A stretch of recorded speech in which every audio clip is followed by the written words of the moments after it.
So, the day is finally upon us. Yeah, The Many Saints of Newark came out. Holy shit.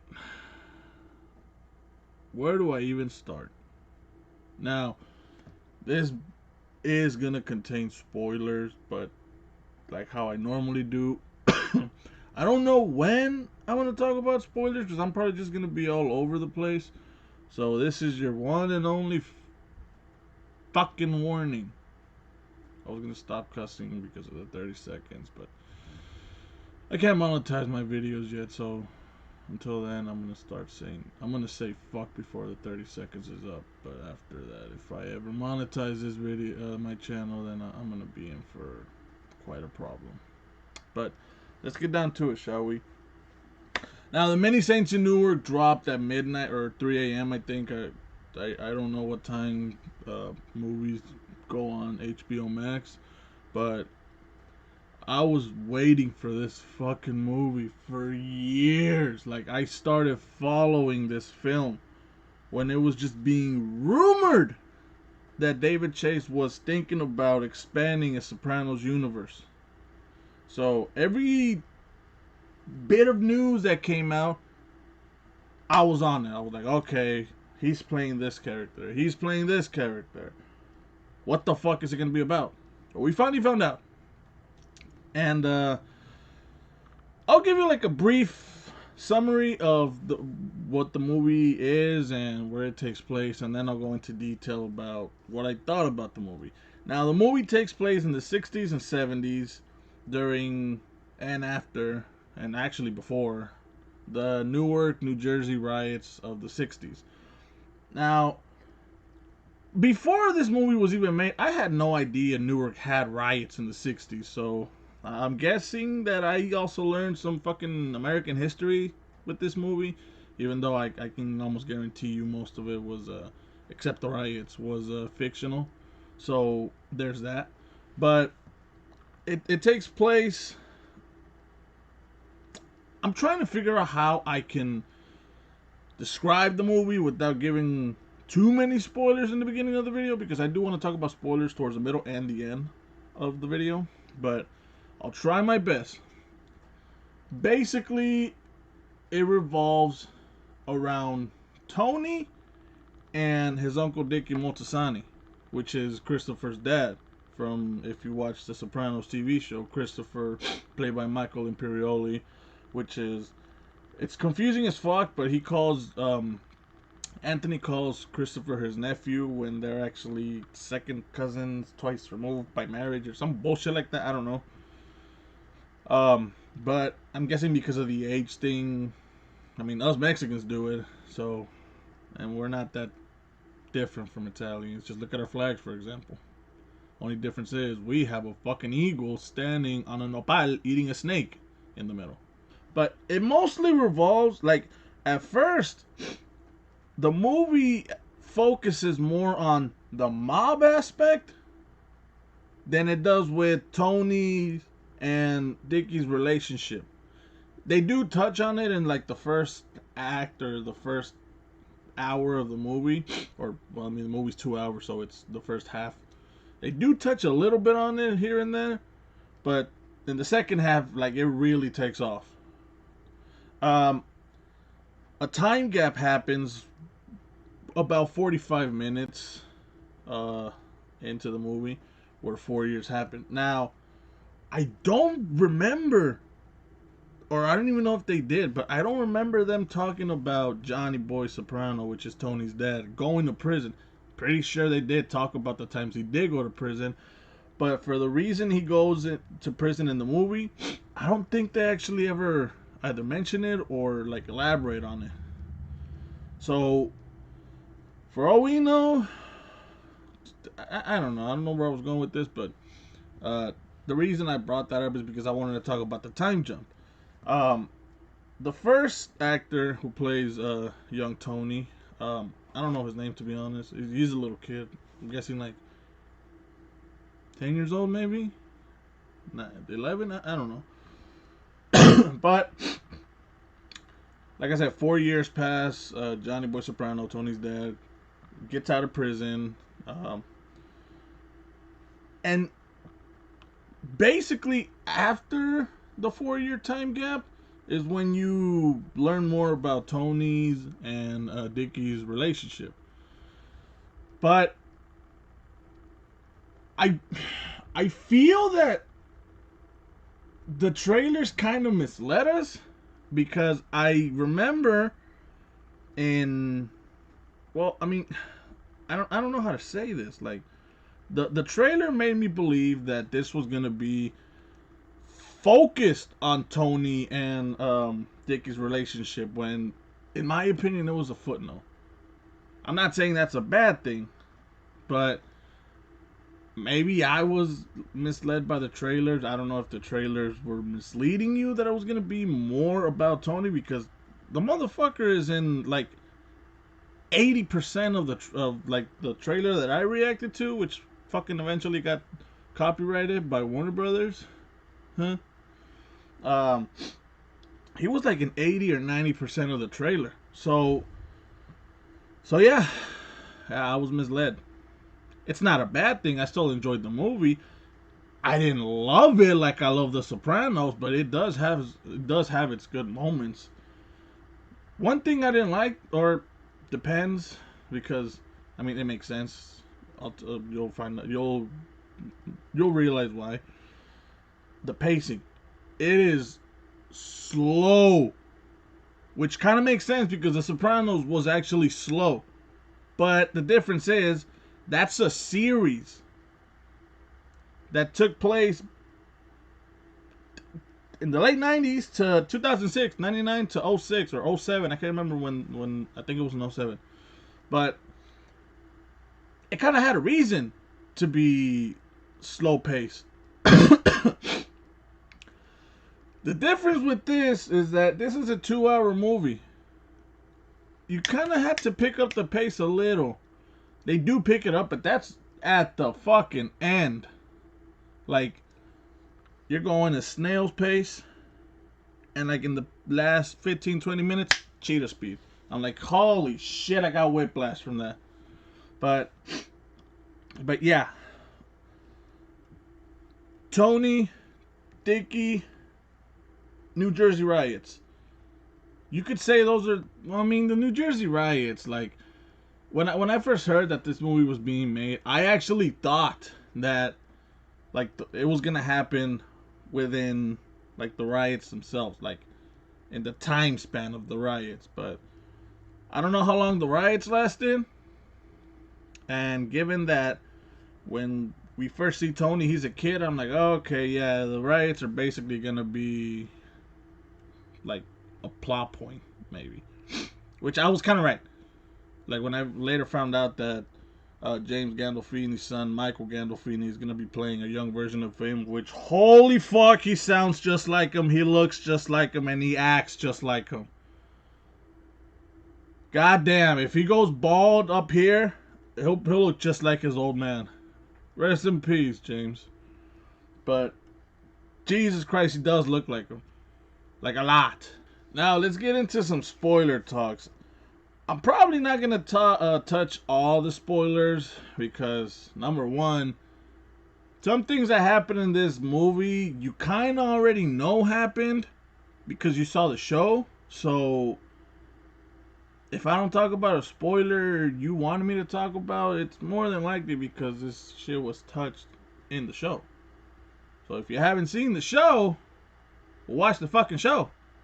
But yeah, the movie starts off, it literally starts off where Dickie and Tony go receive Dickie's dad, Hollywood Dick Moltisanti, which is played by Ray Liotta. Actually, fun fact, he actually plays two roles in this movie. He plays Dickie Moltisanti's dad and his dad's twin brother, Sally, I think. Yeah, he called him Uncle Sally. He's the one that's in the prison. Like when he says, "Stay away from your nephew" or "Stay out of his life." He plays him, and then he plays Dickie's dad. Now, Dickie's dad dies off early in the movie. which I honestly was not expecting that.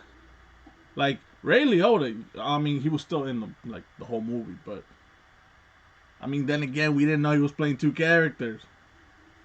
Like in my mind, I thought that the version that we see laughing at Satriel's, the where he's wearing the black shirt, I thought that was like in the first time gap, and then in the second one he gets pinched and he goes to prison or something, and like he's talking to Dickie again. I thought that was like the same character, but no, he actually plays two different characters. The first one dies early in the movie. I want to say like maybe half an hour in, because the riots are still going. Yeah, it's half an hour in. Yeah, because the time gap didn't happen yet. Yeah, so around half an hour. Um, Dickie actually kills him because Dickie falls in love with his dad's new wife. She's an Italian actress. Never heard of her. She's fine as fuck. She's actually really beautiful too. But he falls in love with her. He ends up like, okay, his dad knocks her down the stairs, so he tries to like stand up for her, and his dad just talks a lot of shit. Dickie ends up beating the fuck out of his dad, grabbing his head and just slamming it against the goddamn steering wheel. And next thing you know, he sees his dad unconscious. He takes his dad's car, takes it to his dad's auto repair shop, pours gasoline all over the motherfucker, and just lights him on fire and lights the whole shop on fire. That's how he dies. Next scene, literally next scene, it's his fucking funeral. He ends up, like I said, falling in love with her. Junavi, I can't remember her name. They only say it like 3 or 4 times. Um, he ends up falling in love with her. He ends up having an affair with his wife, which I'm pretty sure is played by Artie Bucco's wife in the show. What the fuck was her name? Jessamine, I think. I don't know. I can't remember her name, but I'm pretty sure it's the same actress. She plays Dickie Moltisanti's wife. He ends up having an affair. We're going all brazzers into this motherfucker. He has an affair with his stepmom because she legally marries his dad to become a citizen. We're going full brazzers in this motherfucker. Then some time passes, and honestly, I can't. Oh, now I remember why. It just hit me. There's this one scene in the movie where it actually gets recreated in the movie, but in the show, I forget what season and what episode. But Tony tells his psychiatrist a story of when his dad took his sister to an amusement park and didn't take him with him, didn't take Tony with him. So he followed them, and then he sees his dad get arrested, and one of his dad's friends gets shot. Now, in the show, he gets shot in the leg, but in the movie, they say he gets shot in the back. I don't know who fucked up that continuity, but the weird thing is, in the movie, you see him get shot in the fucking leg, but they only say he gets shot in the back, so I don't know who fucked up that continuity. But yeah, that gets recreated. That's how they pinch Johnny Boy Soprano.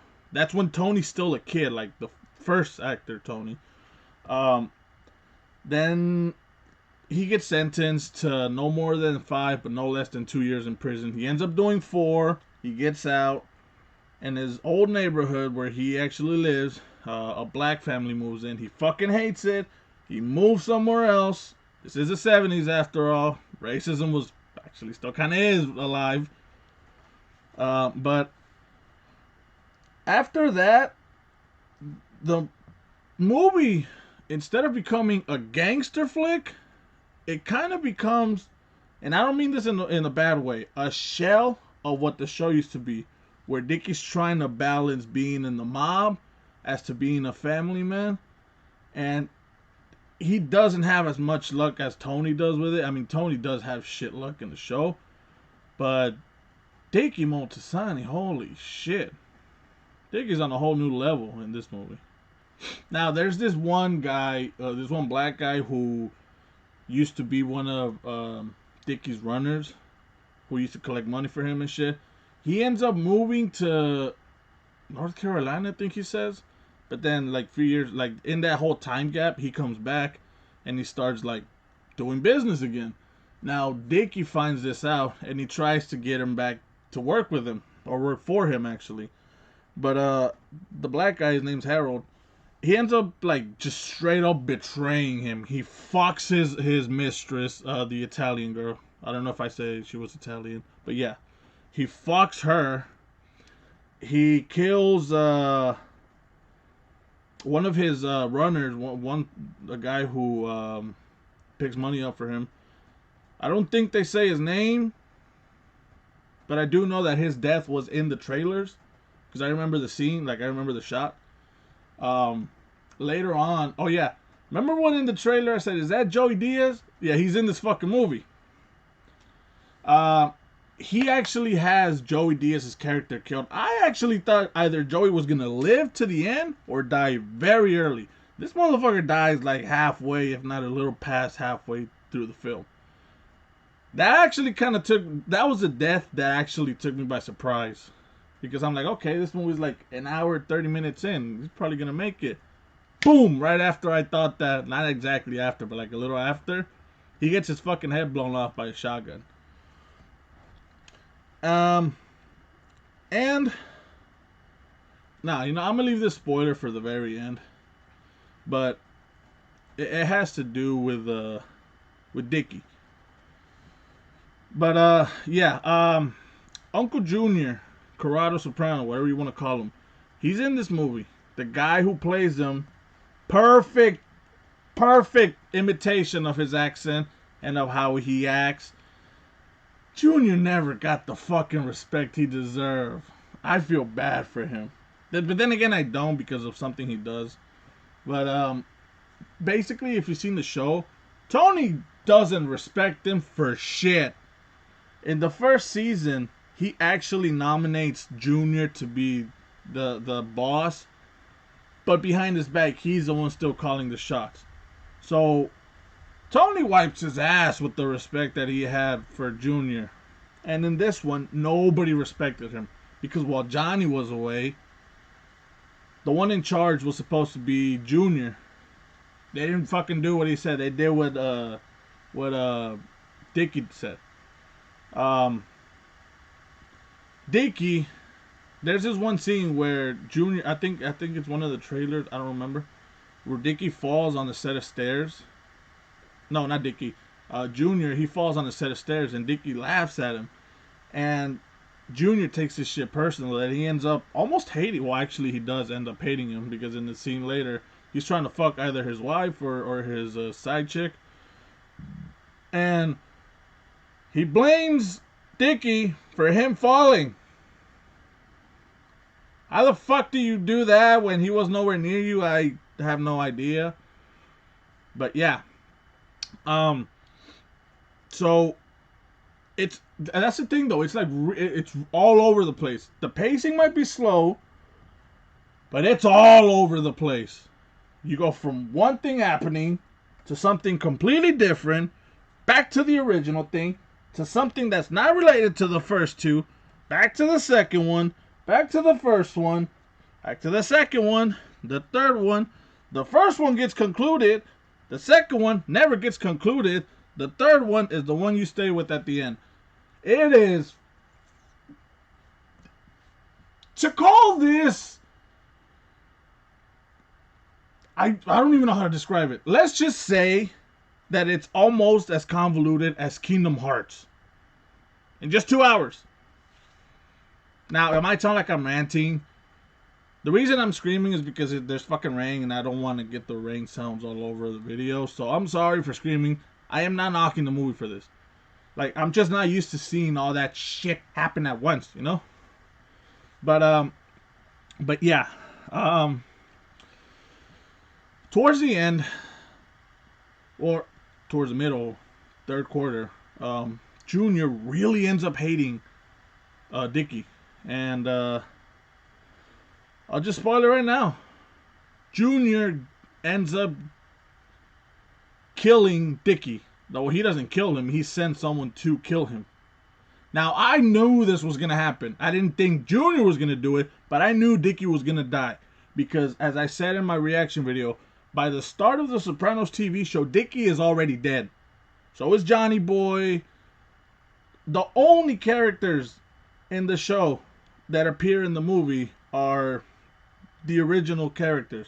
Tony, Carmela, which is in just one fucking scene. I expected more of Carmela, like her relationship with Tony. But maybe there's a director's cut when the Blu-ray comes out and they'll show more scenes there, but I highly doubt it. Tony, Carmela, Janice, I completely fucking forgot Janice was a character, which is Tony's older marijuana sister. His mom, actually, which the actress perfectly imitates Nancy. Is it Manchard or Blanchard? I don't know, but it's Nancy something. And well, for Tony's family, they're the only ones that appear in the movie, or in Junior too. But and Chris, but he's a baby, but that doesn't really count. But when it comes to the mobsters, we get Big Pussy, which is in like a few, maybe 3 scenes. Junior, Silvio, Paulie, Tony, obviously. I expected to see Bobby there, Bobby Bacalieri, or Bobby Bacala, how they call him in the show. But no, or I mean maybe he was, but I doubt it. That's when it comes to like the original cast or the original characters. That's all you get. That is all you get. Like I was expecting to see Artie Bucco, the chef. I don't know if I don't think so. I was gonna say I don't know if the priest that's in this movie is the same priest as the one in the show.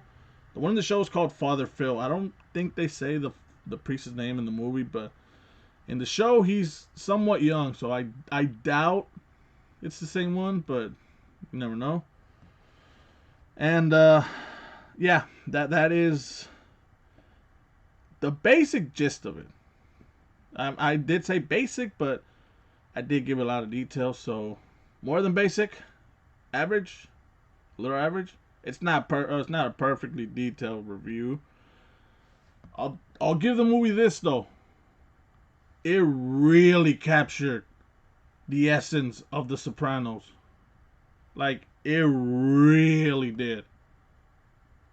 Because one scene could be a straight up mob movie. One scene could be a drama. There wasn't that much comedy in this one. Like there was a few jokes here and there, but nothing in comparison to the show. Well, like I said earlier, the show did run for fucking 7-8 years. So, and this is only, like I said before, a 2-hour film.